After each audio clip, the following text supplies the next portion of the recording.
Taman Nasional Tanjung Puting. Disinilah lokasi kami tinggal dan hidup. Hutan hujan tropis di Kalimantan adalah rumah bagi kami, orang utan. Orang utan ini adalah yang satu-satunya peninggalan nenek moyang kita. Dan sangat disayangkan apabila kita tidak melindungi dan mengetahui apa sih orang utan itu. Kita harus melindungi dari kepunahan dan untuk menjaga kelestariannya. Jagalah kami dari kepunahan, agar tak hanya dongeng yang menjadi warisan.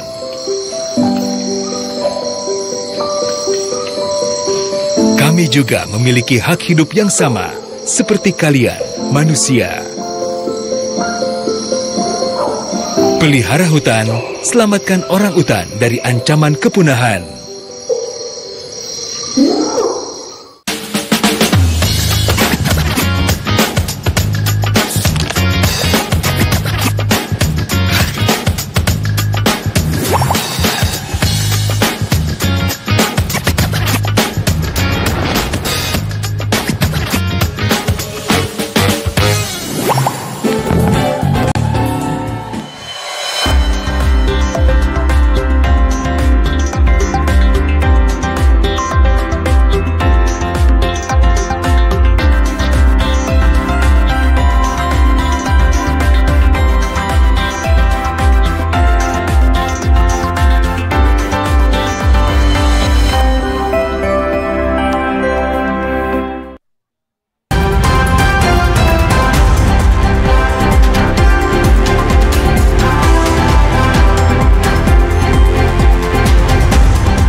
Pembangunan kereta api bawah tanah di Bali dipastikan melibatkan warga lokal.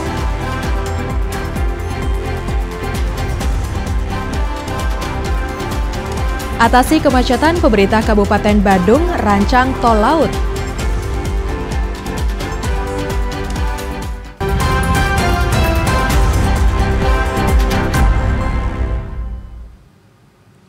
Om Swastiastu. Saudara, dua topik utama tadi dan sejumlah informasi penting dan menarik akan kami hadirkan dalam Bali hari ini. Bersama saya Kade Aditya. Dan saya Rahma Karisma. Saudara, inilah Bali hari ini selengkapnya.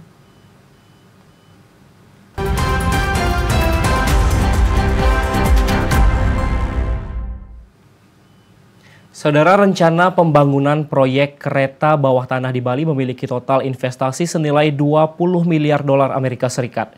Walaupun investor yang akan terlibat dalam pembangunan proyek ini merupakan investor dari luar, namun pengerjaan proyek ini dipastikan tetap akan melibatkan warga lokal.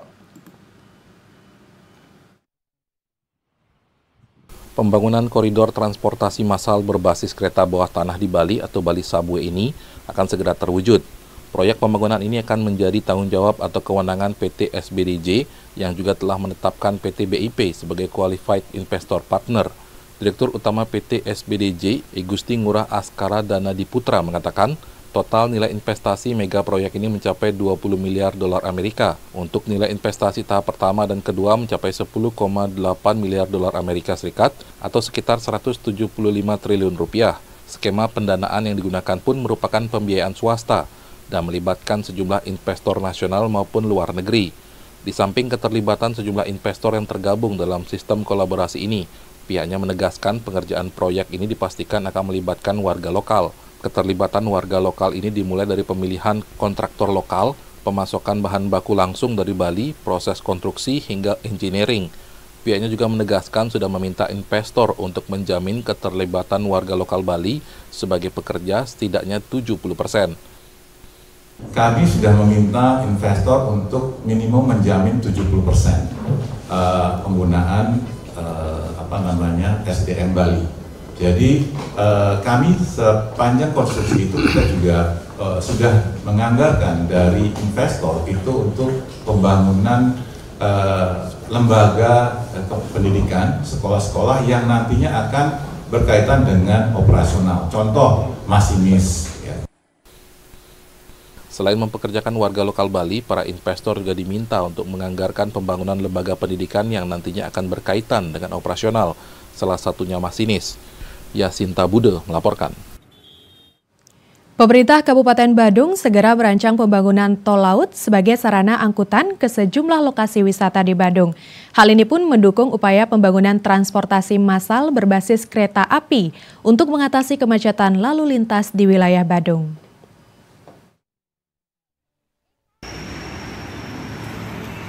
Pemerintah Kabupaten Badung sangat mendukung upaya penyelesaian permasalahan kemacetan melalui pembangunan proyek kereta bawah tanah. Namun selain proyek transportasi massal berbasis kereta api, Pemkab Badung juga berencana membangun tol laut yang akan memudahkan wisatawan untuk menuju tempat wisata tanpa terjebak kemacetan di jalan darat. Bupati Badung Inyoman Giri Praste menerangkan, konsep tol laut bukanlah jalan yang dibangun di atas laut, melainkan sistem transportasi kapal yang menghubungkan antara Bandara I Gusti Ngurah Rai dengan berbagai lokasi wisata di Badung seperti kawasan Kute, Seminyak, Legian, sampai ke Canggu. Proyek ini akan dimulai seiring dengan pengerjaan pengisian pasir dan pembangunan sempadan pantai dari Balai Wilayah Sungai Bali Penida yang akan dimulai pada Agustus 2024 mendatang. Oleh karena itu, kami melaksanakan hal ini, satu, kita melaksanakan untuk MRT itu dengan konsep B2B, business to business. Dan ini sudah tiga investasi yang mau dilakukan. Yang kedua, seiring dengan proses perjalanan ini, kami berinovasi agar ada tol laut. Sekali lagi, bukan jalan tol laut. Tol laut itu adalah transportasi yang mengantarkan tamu itu, dan dia bisa transaksi. Dia bisa transaksi untuk beli tiket dan lain sebagainya secara langsung situ untuk memudahkan akses. Rencana pembangunan tol laut yang disampaikan Bupati Giri Praste sebagai salah satu solusi mengatasi permasalahan kemacetan di wilayah Badung ini. Hal ini pun didukung dengan penganggaran daerah. Dalam rancangan perubahan kebijakan umum APBD dan perubahan prioritas dan plafon anggaran sementara APBD Kabupaten Badung tahun anggaran 2024, pemerintah bersama DPRD Badung telah menyepakati anggaran sebesar 11 triliun rupiah lebih dan anggaran belanja daerah sebesar 12 triliun rupiah lebih untuk alokasi pembiayaan program maupun kegiatan strategis sesuai dengan bidang prioritas. Bidang tersebut meliputi bidang penguatan infrastruktur dalam pembangunan dan peningkatan sarana prasarana wilayah serta penataan bangunan dan lingkungan. Indra Wijaya melaporkan. Sementara itu, Saudara, pemerintah Kota Denpasar menegaskan akan tetap mempertahankan kondisi kawasan Sanur seperti saat ini. Hal ini dikarenakan adanya rencana pembangunan beach club atau bar di pinggir pantai di kawasan Sanur yang sempat ramai di media sosial beberapa waktu lalu. Rencana pembangunan beach club di Sanur tengah ramai diperbincangkan pada media sosial. Hal ini pun membuat pemerintah kota angkat bicara. Wakil Wali Kota Denpasar IKD Agus Arya Wibawa mengatakan kawasan Sanur dikenal sebagai tempat wisata untuk mencari ketenangan. Untuk beach club sampai saat ini secara prinsip, menurutnya, Wali Kota Denpasar telah memberikan arahan untuk sesegera mungkin peniadaan beach club di Sanur karena akan merubah karakteristik wisata di daerah Sanur. Wakil Wali Kota Denpasar juga menyampaikan sampai saat ini belum mengetahui apakah sudah ada pengajuan izin terkait beach club tersebut. Hal itu dikarenakan pengajuan izin saat ini menggunakan sistem OSS sehingga sulit dikontrol pemerintah daerah. Meski demikian, pihaknya akan memanggil Dinas Perizinan atau Dinas Penanaman Modal dan Pelayanan Terpadu Satu Pintu Denpasar agar dicarikan data terkait hal itu. Hari ini saya akan panggil, kami dan Pak Wali belum mengetahui apakah sudah ada investor yang akan mengajukan izin melalui OSS ya untuk permohonan beach club itu. Tapi secara prinsip, kalaupun ada permohonan kami akan berikan rambu-rambu bahwa kawasan Sanur ini adalah kawasan yang mungkin kita akan bebaskan dari beach club. Kalau restoran, kemudian yang menampilkan live musik segala macam itu silakan. Kalau beach club itu kan kecenderungan terjadi kebisingan dan seterusnya. Menurut Agus Arya Wibawa, jika pun ada pengembangan di kawasan Sanur, Pemkot Denpasar hanya akan melakukan upgrade fasilitas, seperti melakukan pemasangan alat penerangan jalan dan pembenahan trotoar. Jika wisatawan yang menginap di Sanur ingin ke beach club, menurutnya wisatawan tersebut dapat mengunjungi kawasan Kute, Seminyak atau Canggu karena jaraknya tidak terlalu jauh. Sugiarto melaporkan. Pasca penggerebekan laboratorium narkoba di Gianyar dan penangkapan 3 warga negara Filipina berkaitan kasus tersebut, pengawasan warga asing dinilai harus kian diperketat. Upaya ini tidak saja menjadi tanggung jawab pemerintah, namun juga seluruh masyarakat.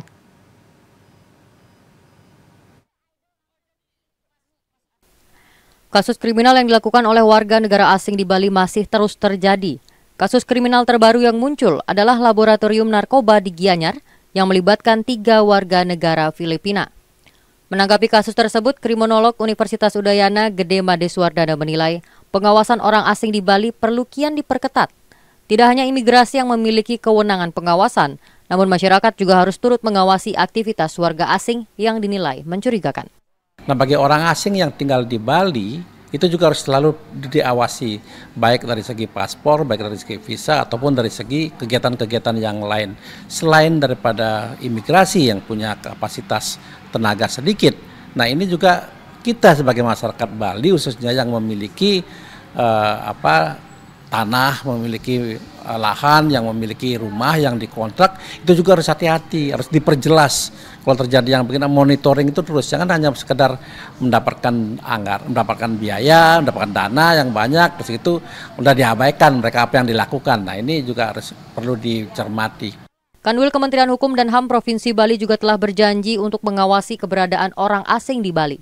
Hal ini dilakukan sebagai salah satu upaya untuk mengantisipasi penyalahgunaan dan peredaran narkotika di Bali. Cok Devi dan Bagus melaporkan. Menanggapi ditemukannya pabrik narkoba di Gianyar, Persatuan Hotel dan Restoran PHRI Bali meminta imigrasi dan aparat keamanan memperketat pengawasan orang asing, sebab kasus tersebut telah mencoreng nama Bali sebagai destinasi wisata dunia. Temuan pabrik narkoba di Gianyar yang dikelola oleh warga negara Filipina menuai keprihatinan banyak pihak, termasuk pelaku pariwisata. Menurut Wakil Ketua Perhimpunan Hotel dan Restoran Indonesia PHRI Bali, kasus tersebut seharusnya tidak terjadi di Bali, sebab sangat memberikan dampak buruk bagi citra pariwisata Bali sebagai destinasi wisata dunia. Untuk itu pihaknya meminta imigrasi serta aparat keamanan untuk terus memperkuat pengawasan terhadap orang asing yang masuk ke Bali. Selain itu, masyarakat juga diminta untuk turut berpartisipasi dalam pengawasan orang asing. Jika menemukan aktivitas orang asing yang mencurigakan, masyarakat diminta segera melaporkannya ke pihak berwajib, sebab pengawasan orang asing harus melibatkan semua pihak untuk menjaga Bali. Dengan situasi yang ada, ini akan mengurangi image daripada Bali, kok Bali sampai kecolongan seperti itu kan gitu ya. Nah hal ini menurut saya sarankan harus pengawasannya harus ditingkatkan, belum optimal dilakukan baik oleh aparat atau aparatur negara dan juga masyarakat itu sendiri kepekaannya, karena ketika merasa curiga misalnya ada sesuatu hal yang kurang baik dilakukan oleh wisatawan, perlu dilaporkan ke Satgas kita karena sudah dibentuknya ada Satgas Pariwisata. Satuan Kerja Imigrasi Kantor Wilayah Kementerian Hukum dan HAM Bali mencatat 258 warga negara asing melanggar aturan keimigrasian sejak Januari hingga 19 Juli 2024. Kanwil Kemenkumham Bali menegaskan akan terus memperketat pengawasan terhadap keberadaan WNA di Bali, salah satunya dengan bersinergi dengan berbagai pihak yang tergabung dalam Tim Pengawasan Orang Asing atau Timpora di Bali. Cok Devi dan Bagus melaporkan. Informasi lainnya, saudara, warga Banjar Dakdakan, Peguyangan Denpasar Utara, antusias menyambut Pekan Imunisasi Nasional yang dimulai sejak Selasa lalu. Warga pun mendatangi Balai Banjar untuk mendapatkan vaksin polio secara gratis dari pemerintah.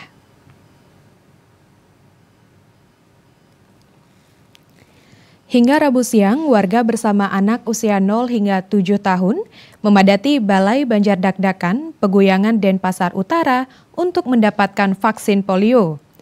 Vaksinasi dilaksanakan oleh Puskesmas 3 Denpasar Utara dengan menurunkan sejumlah tenaga medis. Jadwal vaksinasi akan dilaksanakan dalam 2 tahap, yakni pada Rabu 24 Juli 2024 dan tahap kedua pada 16 Agustus 2024 di 3 desa dan 1 kelurahan. Warga pun menyambut antusias vaksinasi yang dilaksanakan secara gratis ini.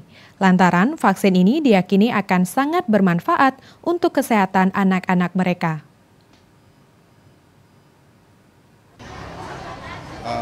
Proses yang pertama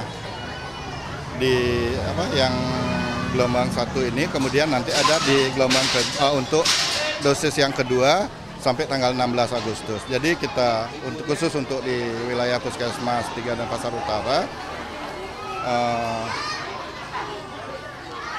kita bagi per desa karena kita mempunyai 3 desa dan 1 kelurahan.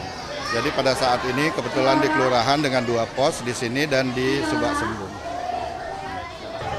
Karena menurut saya semua vaksin itu penting, apalagi untuk kesehatan anak. Dan kebetulan ini program dari pemerintah yang dilakukan pada saat Hari Anak Nasional kalau nggak salah. Terus untuk vaksin ini sendiri tidak ada di rumah sakit ataupun di praktek dokter mandiri. Ini gratis. Sementara itu, Dinas Kesehatan Kota Denpasar menyiapkan 896 pos untuk pelaksanaan PIN polio di Kota Denpasar yang dimulai sejak 23 Juli 2024. 8.200 anak-anak menjadi target vaksinasi yang dilaksanakan di Balai Banjar dan juga sekolah-sekolah. Bulog Bali tingkatkan distribusi beras SPHP guna stabilkan harga beras. Informasinya akan kami hadirkan sesaat lagi, tetaplah bersama Bali hari ini. TVRI Bali, media pemersatu bangsa. Mimbar Agama Islam. Mudah-mudahan tentu menjadi satu harapan kita bersama. Mudah-mudahan di tahun 2024 ini senantiasa Allah Subhanahu wa taala memberikan. Bismillahirrahmanirrahim. Innal mubazzirina. Iya, itu berarti tabarrujnya itu tidak sesuai dengan kaidah di dalam ajaran Islam ya, karena Allah memerintahkan kepada kita kan ini berkahan itu dengan iman dan takwa tadi ya. Takwa itu adalah menjalankan perintah Allah dan menjauhi larangannya. Kalau Allah memerintahkan kita untuk menutup Allah. Saksikan acara Mimbar Agama Islam setiap Jumat pukul 15 WITA hanya di TVRI Bali, media pemersatu bangsa. Denai Indonesia, sanangko menjadi bagian bangsa nan gadang.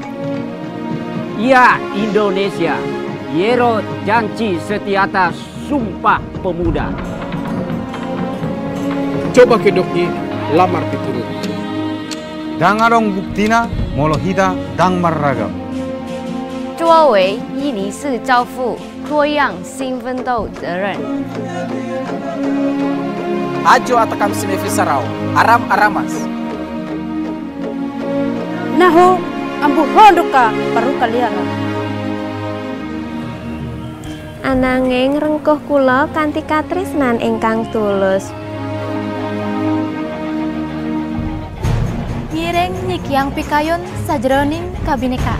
Tetaplah menjadi orang Nusantara dengan adat budaya Nusantara yang kaya raya ini.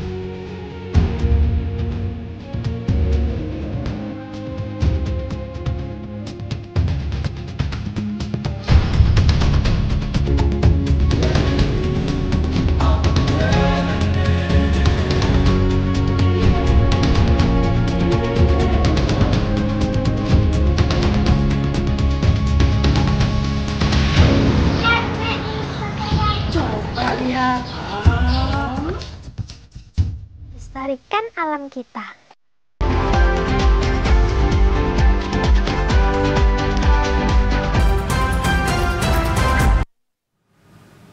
Anda kembali menyaksikan Bali hari ini. Bulog Kanwil Bali meningkatkan pendistribusian beras jenis SPHP ke pasar tradisional dan juga tingkat pengecer. Hal ini sebagai salah satu upaya Bulog dalam menstabilkan harga beras yang mulai kembali mengalami kenaikan. Berdasarkan pantauan di sejumlah pasar tradisional di Denpasar, beras jenis medium maupun premium kembali mengalami kenaikan sejak beberapa hari terakhir. Kenaikan harga kebutuhan pokok ini tidak signifikan, tepatnya hanya berkisar antara 100 hingga 300 rupiah per kilogramnya. Namun demikian, Bulog Kanwil Bali tetap berupaya untuk menstabilkan harga kebutuhan pokok ini. Pimpinan wilayah Bulog Kanwil Bali, Maruli Abraham Syah, mengatakan kenaikan harga beras selalu terjadi pada pertengahan tahun. Untuk itu, sudah menjadi kewajiban Bulog untuk menstabilkan harga kebutuhan pokok masyarakat ini. Salah satunya dengan meningkatkan pendistribusian beras subsidi jenis SPHP, baik pengecer maupun ke pasar tradisional sesuai dengan kebutuhan masyarakat. Ini kita sudah melakukan antisipasi karena kan kita akan menghadapi panen gadu istilahnya ya, yang memang kita masih nunggu nih, masih nunggu terjadinya panen gadu ya, sebisa mungkin permintaan pasar pada saat-saat kita penuhi gitu dengan menggelontorkan SPHP kami yang lebih masif lagi. Dari data Bulog Kanwil Bali, pendistribusian beras SPHP mencapai 900 ton per bulannya. Namun pada bulan Juli, pendistribusian mencapai 1.200 ton. Terkait stok beras, pihaknya memastikan ketersediaannya masih aman untuk 3 bulan ke depan. Dan Bulog Bali siap melakukan penambahan pasokan jika memang dibutuhkan untuk memenuhi kebutuhan masyarakat. Katrin Niyadi melaporkan. Sementara itu, Saudara, harga cabai rawit di pasar tradisional di Denpasar masih mengalami fluktuasi harga. Meskipun sudah turun, namun pedagang mengaku harga komoditas tersebut masih tinggi.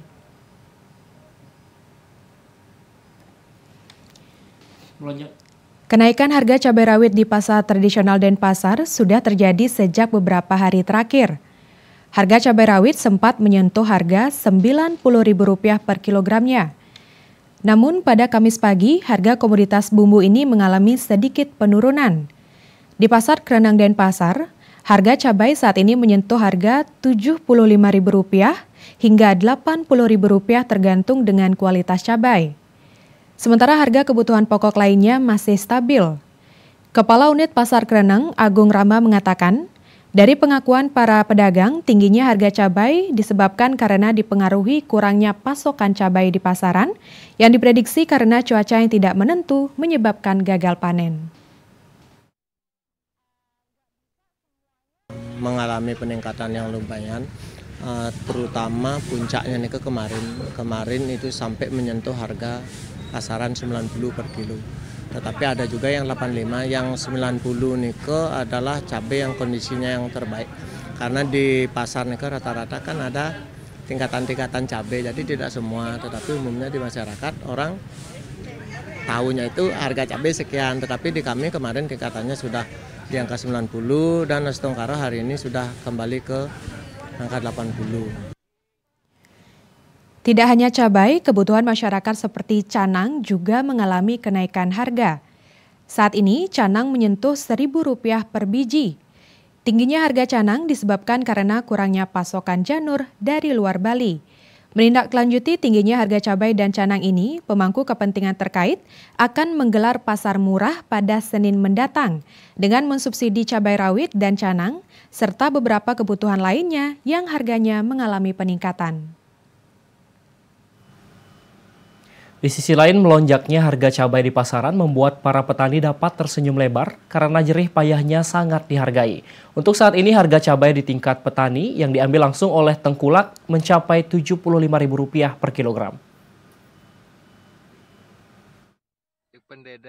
Salah seorang petani cabai Imadi Artane asal Banjar Sale, Desa Abuan Susut, Bangli mengatakan kenaikan harga cabai yang saat ini tembus di angka Rp90.000 per kilo di pasaran tentu saja membuat para petani cabai senang.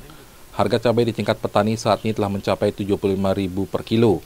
Madi Artane menggarap lahan seluas 20 are dengan menerapkan sistem estafet agar panennya berkesinambungan. Dengan pola ini pihaknya dapat memanen cabai setiap 2 hari sekali dan mampu menghasilkan 20 kilo cabai siap jual. Harganya kayak begini sekarang naik, ya senang sih tangan. Tapi kan tetap harga di bawah standar aja lah 25.000. Udah bagus sih dari cabai. Enggak lah kita terlalu muluk-muluk dapat harga naik turun itu kan biasa sebagai petani lah kita petani cabai menemukan harga bagus ya syukur, standar ya tetap disyukuri juga gitu. Meskipun harga cabai naik, pihaknya tidak memungkiri di tengah situasi cuaca ekstrim saat ini, banyak tanaman cabai yang terserang penyakit, sehingga harus dilakukan penanganan ekstra. Hal ini menyebabkan biaya perawatan menjadi meningkat. Putu Ratna melaporkan. Saudara, Lembaga Pemasyarakatan Daerah LPD di Kabupaten Bangli berkomitmen untuk menyerap dan memanfaatkan teknologi terkini untuk meningkatkan pelayanan guna bersaing dan bersanding dengan layanan lembaga keuangan lainnya yang kian banyak merambah di Bali.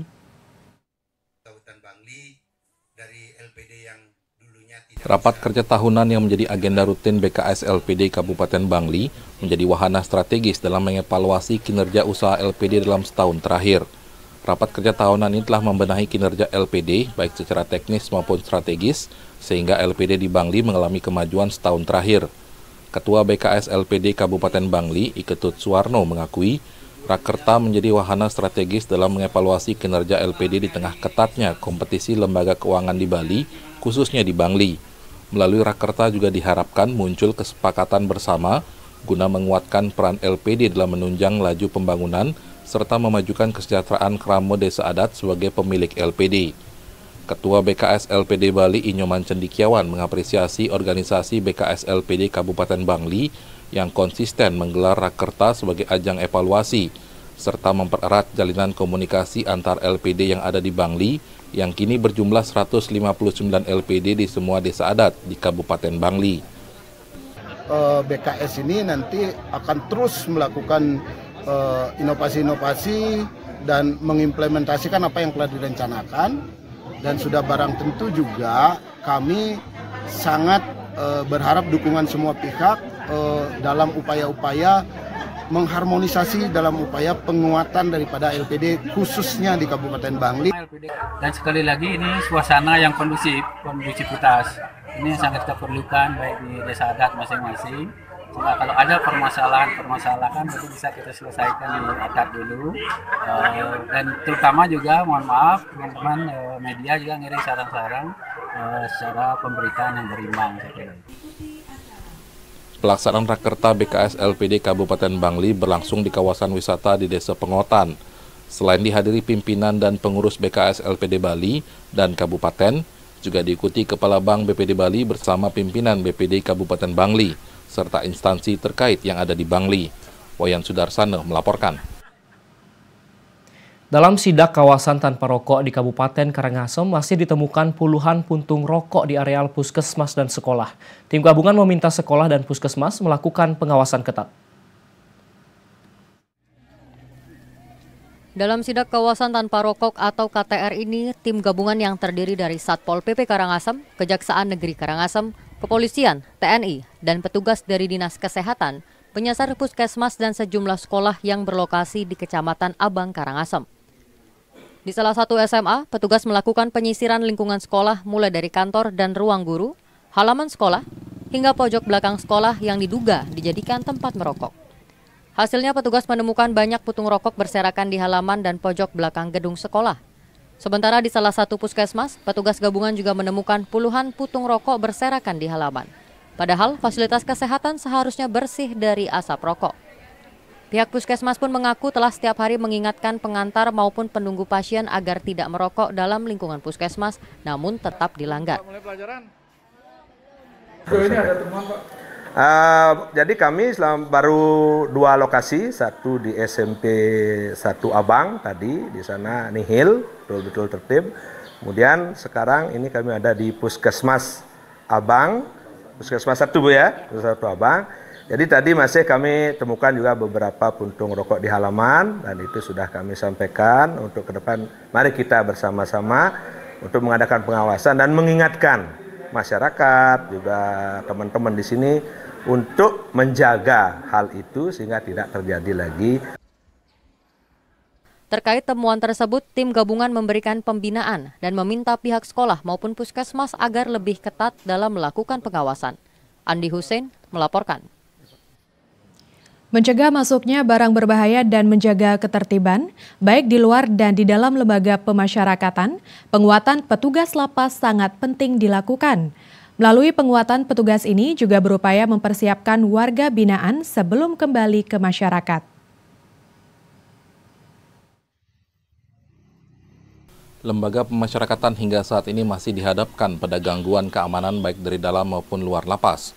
Upaya penyelundupan barang berbahaya seperti handphone hingga narkotika ke dalam lapas masih terjadi di seluruh lapas di Indonesia, tidak terkecuali di Bali.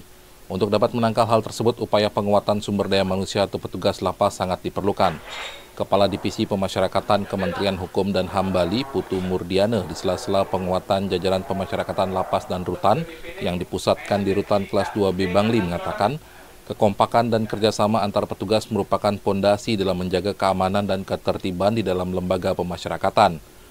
Pembinaan yang baik tidak hanya berfokus pada aspek keamanan, namun juga mempersiapkan warga binaan agar memiliki kemampuan atau skill dan jika kembali ke tengah masyarakat dapat berinteraksi dengan baik. Dalam penguatan ini kami menekankan kepada seluruh pegawai untuk bisa melaksanakan tugas sesuai dengan SOP. Permen Kumham nomor 8 tahun 2024 menjadi satu landasan dalam pelaksanaan tugas-tugas khususnya di pengamanan dan mereka harus sudah bisa mengimplementasikan Permen Kumham tersebut dalam tugas-tugas pengamanan di UPT-nya masing-masing setiap hari.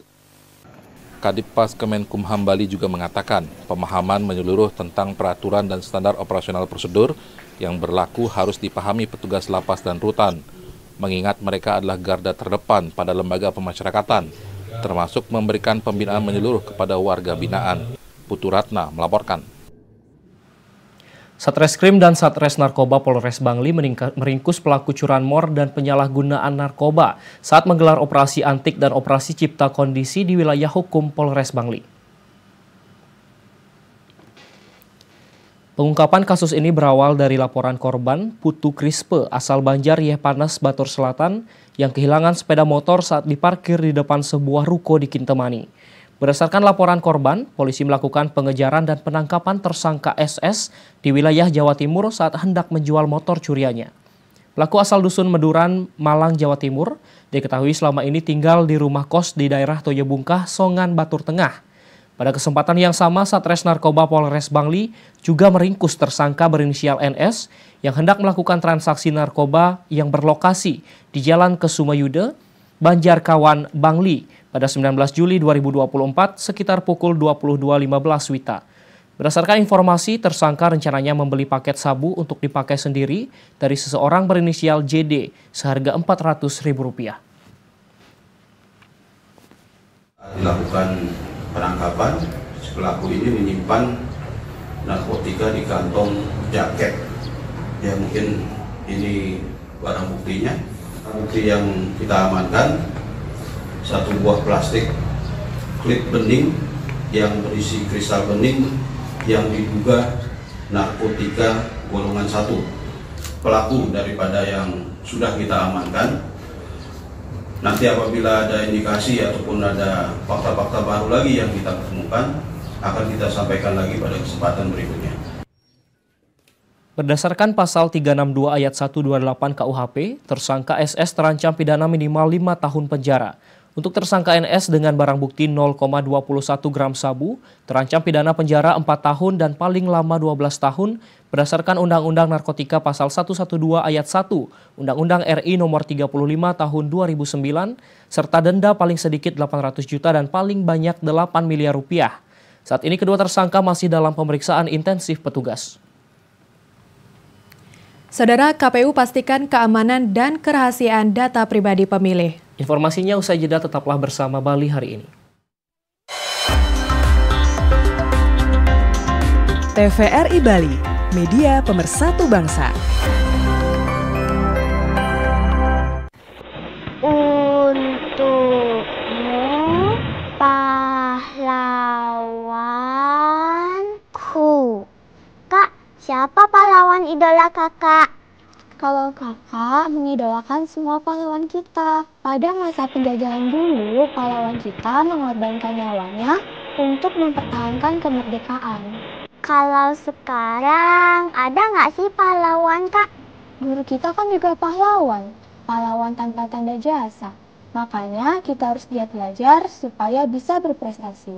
Marsha mau jadi pahlawan kemanusiaan.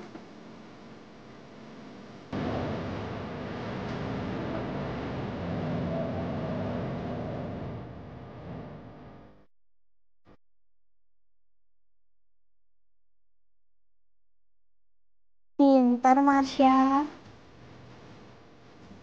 Ayo anak-anak, istirahat dulu, minum ya. Nah, Marsha, ibu kita juga pahlawan loh. Pahlawan bagi keluarga kita. Terima kasih pahlawanku atas jasa-jasamu.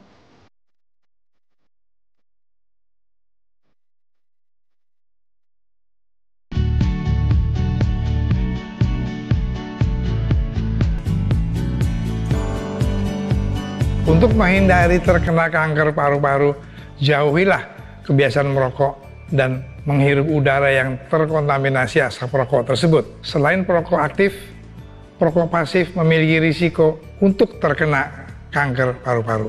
Deteksi dini kanker paru-paru bisa dilakukan dengan melakukan pertama pemeriksaan fisik tentunya oleh seorang dokter, pemeriksaan radiologi atau ronsen, dan CT scan bila perlu.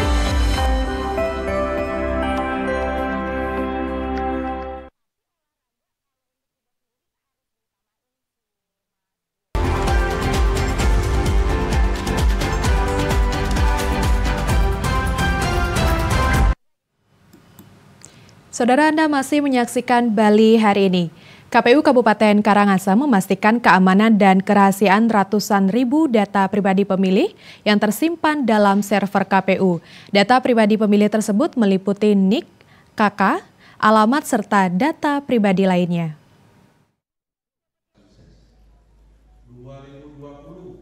Ada sebanyak 394.000 lebih pemilih di Kabupaten Karangasem yang datanya harus dilindungi. Pasalnya data tersebut meliputi NIK, KK, alamat, status, dan data pribadi lainnya.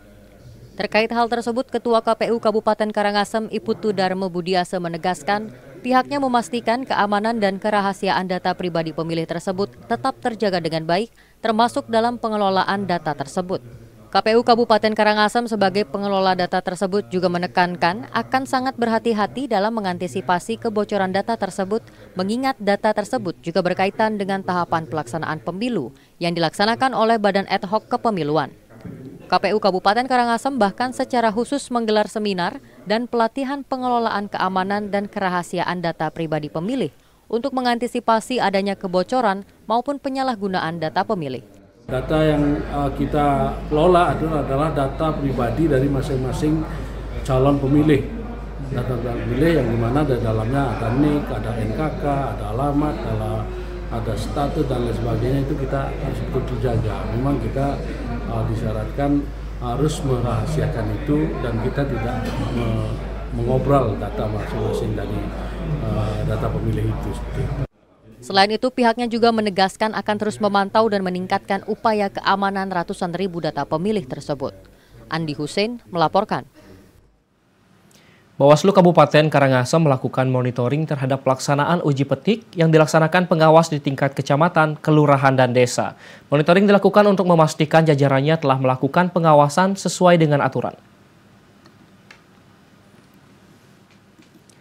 Monitoring dilakukan oleh komisioner dan jajaran Panwascam ke sejumlah wilayah di Karangasem untuk melihat langsung pengawasan yang dilakukan jajaran pengawas kelurahan dan desa PKD. Saat ini patroli kawal hak pilih terus digencarkan jajaran Bawaslu di tingkat kelurahan dan desa yang dilaksanakan setiap hari dengan menyasar 10 kepala keluarga per hari. Pengawasan ini pun meliputi pencocokan data yang dilakukan oleh Pantarlih saat melaksanakan pencoklitan dan juga memastikan mereka yang sudah dicoklit telah ditempeli stiker sebagai tanda bahwa telah dilakukan pencoklitan oleh petugas. Pada saat ini kami sedang ada di Kecamatan Bebandem kami bersama Panwascam dan BKD akan melakukan uji petik kawal hak pilih. Setiap hari kita diwajibkan minimal 10 KK dalam uji petik kawal hak pilih. Pengawasan melekat terhadap coklit melalui uji petik di Kabupaten Karangasem ini pun dilakukan hingga 24 Juli 2024. Hingga batas akhir pencoklitan, KPU Kabupaten Bangli memastikan seluruh pemilih yang masuk dalam kategori tidak memenuhi syarat sudah memiliki bukti dukung. KPU Kabupaten Bangli kini sudah menyelesaikan tahapan pencoklitan serta melewati tahapan pencermatan pencoklitan. Pasca tahapan tersebut, KPU Bangli menemukan pemilih yang tidak memenuhi syarat, namun sudah memiliki bukti dukung untuk memilih. Adapun pemilih yang dinyatakan tidak memenuhi syarat sebanyak 1.400 lebih pemilih, sementara jumlah pemilih baru berjumlah sekitar 1.200 lebih pemilih. Sehingga yang direkap secara keseluruhan, jumlah DPT di Kabupaten Bangli menurun dari awalnya 196.000 lebih pemilih menjadi 195.000 pemilih. Tentunya kita meminta Pantale untuk melakukan kembali mencermati hasil coklatnya. Dalam hal ini ketika kemarin proses coklat, pemilih disesuaikan dulu karena belum ada bukti dukungnya, karena kita men-TMS-kan atau menghapus pemilih dari data pemilih harus ada bukti dukung. Kepada seluruh masyarakat yang hingga kini belum terdata sebagai pemilih, pihak KPU Kelungkung meminta agar masyarakat segera menghubungi PPS yang tersebar di seluruh desa dan kelurahan di Kabupaten Bangli. Putu Ratna melaporkan. Saudara, 2 warga di Desa Getakan, Kecamatan Banjarangkan, Kelungkung terancam tidak dapat menyalurkan hak pilihnya pada Pilkada 2024 mendatang karena keduanya terdata berstatus meninggal. KPU Kelungkung terus melakukan evaluasi pencoklitan dan evaluasi uji petik bersinergi dengan Bawaslu Kelungkung. Evaluasi yang dirangkaikan sinkronisasi di lapangan menemukan 2 warga yang masih hidup tetapi berstatus meninggal pada data hasil coklit. Untuk mengakomodir warganya agar tidak kehilangan hak pilih, jajaran KPU Kelungkung berupaya melakukan pendataan dan pelaporan pada pihak terkait sehingga kedua warga tersebut masuk pada daftar pemilih tetap sebelum ditetapkan bulan September mendatang. Ketua PPK Kecamatan Banjarangkan, Dewa Ketut Oka Darmawan, menyampaikan pihaknya terus melakukan berbagai upaya, salah satunya melapor ke Disduk Capil dengan melampirkan berbagai bukti pendukung sehingga kedua warga tersebut tidak berstatus TMS. Karena dari hasil faktual itu adalah mereka masih hidup, secara de jure-nya PPS tersebut kita tetap sesuaikan, tidak kita TMS-kan. Rapat evaluasi bersama hasil pencoklitan dan uji petik di kantor KPU Kelungkung melibatkan unsur KPU dan Bawaslu Kelungkung. Pemilihan Kepala Daerah Kabupaten Jemberane 2024 diprediksi akan diikuti petahana dan anggota DPRD terpilih. Untuk calon petahana yang kembali maju harus mengajukan cuti sesuai dengan ketentuan yang berlaku saat kampanye, sementara untuk anggota DPRD terpilih harus menyatakan secara tertulis pengunduran dirinya. Ketua KPU Jemberane Iketut Adi Sanjaya mengatakan sesuai jadwal tahapan untuk pengumuman pendaftaran pasangan calon akan dilakukan mulai 24 sampai 26 Agustus 2024 mendatang. Kemudian pendaftaran paslon akan dimulai 27 sampai 29 Agustus.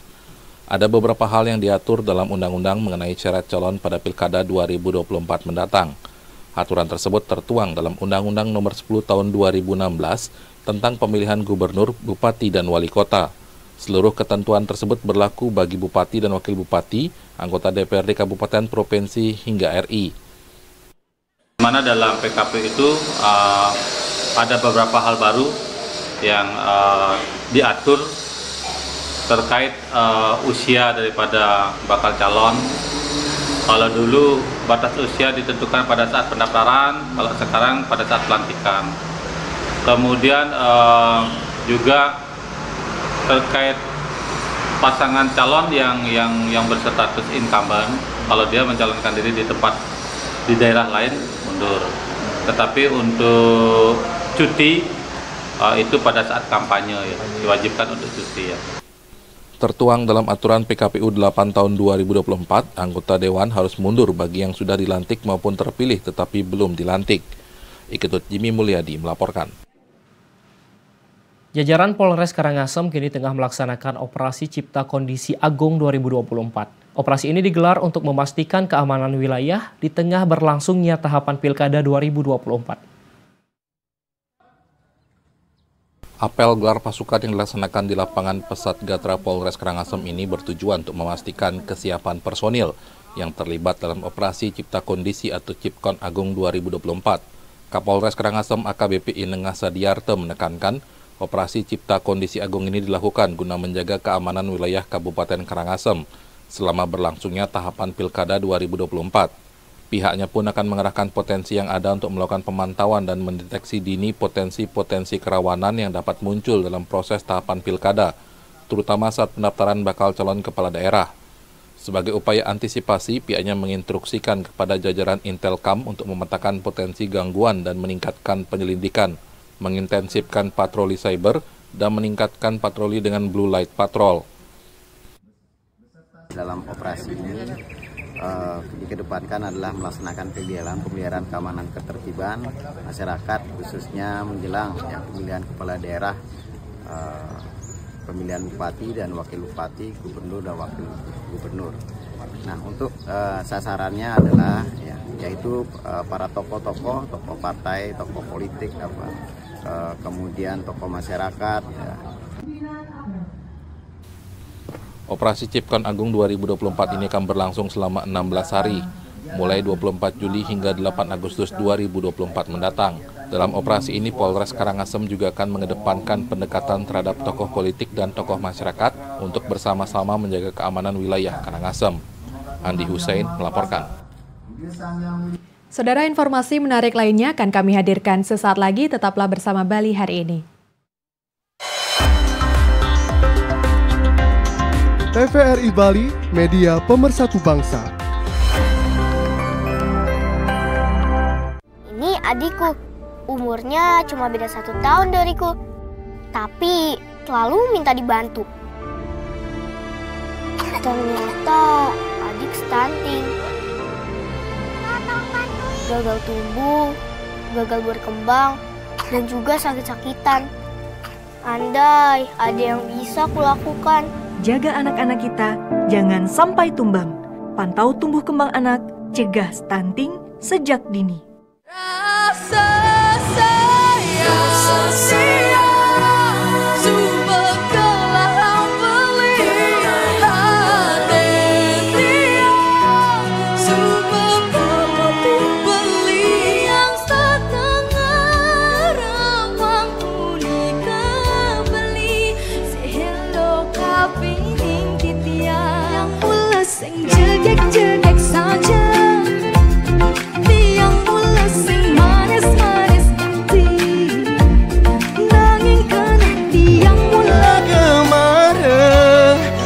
Dan metunangan anak mekurenan masih. Saksikan Bintang Pop Bali Remaja babak semifinal 1 Sabtu 27 Juli 2024 hanya di TVRI Bali, media pemersatu bangsa. Mimbar Agama Islam. Mudah-mudahan tentu menjadi satu harapan kita bersama. Mudah-mudahan di tahun 2024 ini senantiasa Allah Subhanahu wa Ta'ala. Bismillahirrahmanirrahim. Innal mubazzirina. Iya, itu berarti tabarrujnya itu tidak sesuai dengan kaidah di dalam ajaran Islam ya, karena Allah memerintahkan kepada kita kan ini keberkahan itu dengan iman dan takwa tadi ya. Takwa itu adalah menjalankan perintah Allah dan menjauhi larangannya. Kalau Allah memerintahkan kita untuk menutup aurat. Saksikan acara Mimbar Agama Islam setiap Jumat pukul 15 WITA hanya di TVRI Bali, media pemersatu bangsa.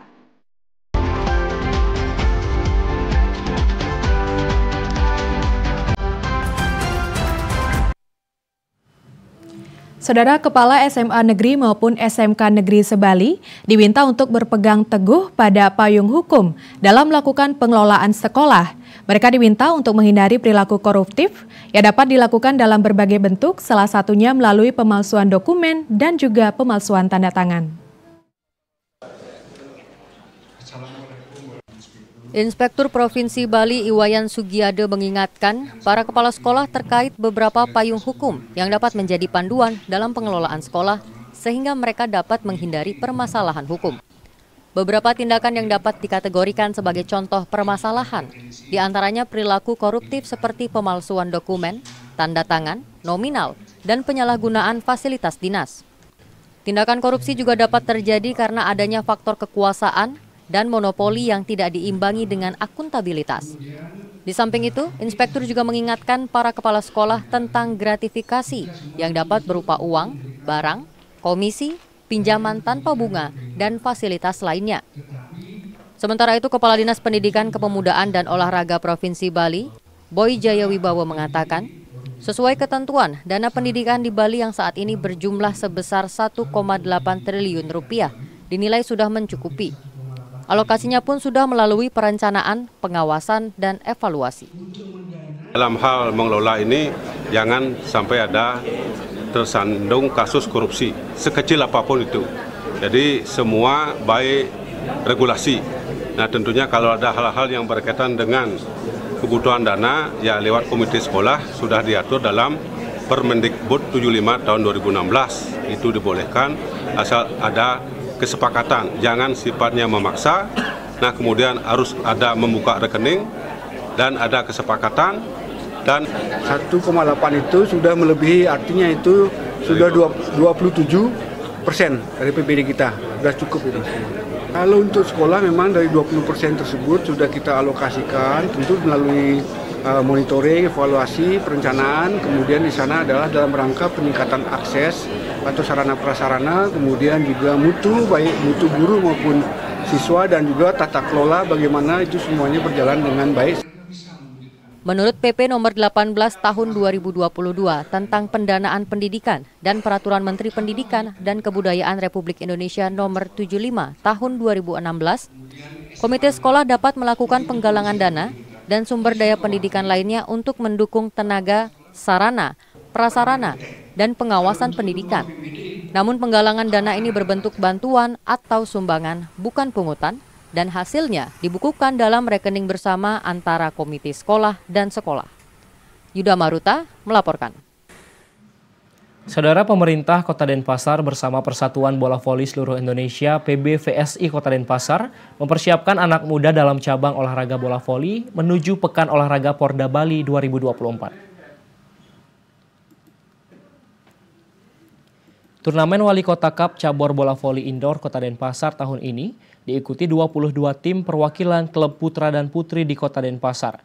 Ketua Pelaksana PBVSI Kota Denpasar, Nyoman Sujantare, mengatakan melalui turnamen ini berupaya menjaring para atlet berbakat yang nantinya akan dipilih untuk selanjutnya diberikan pelatihan dan penyempurnaan fisik dan mental untuk bertanding dalam menghadapi Porda Bali 2024. Pada kompetisi ini menggunakan ketentuan batas umur agar mendapatkan bibit baru yang berkualitas.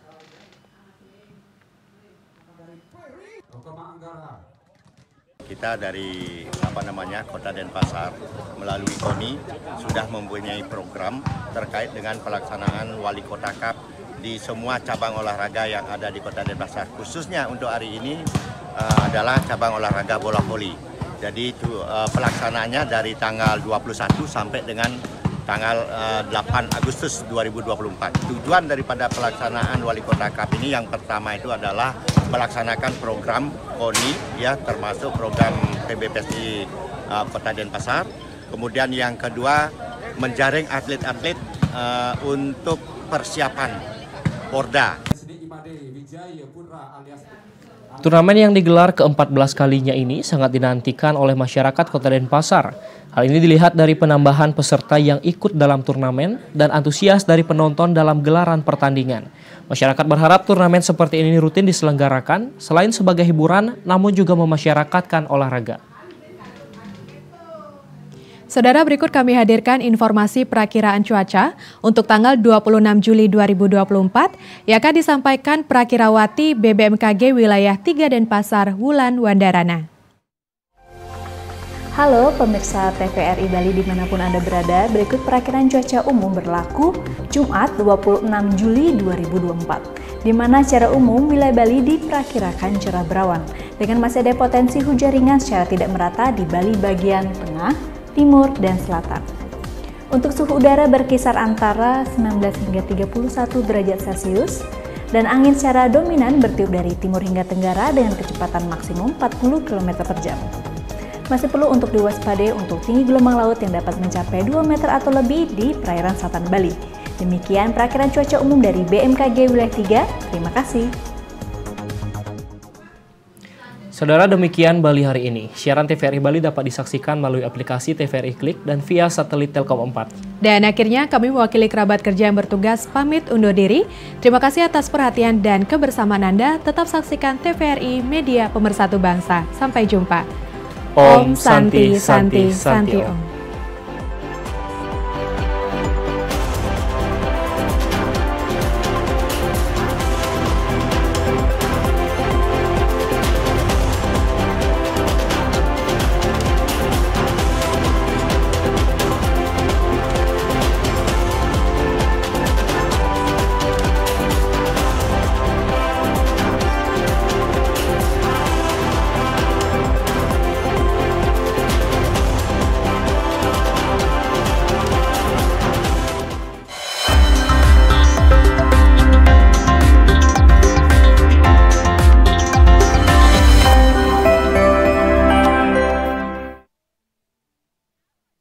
Nah, niki yang pun niki rumahnya Pak Klopo.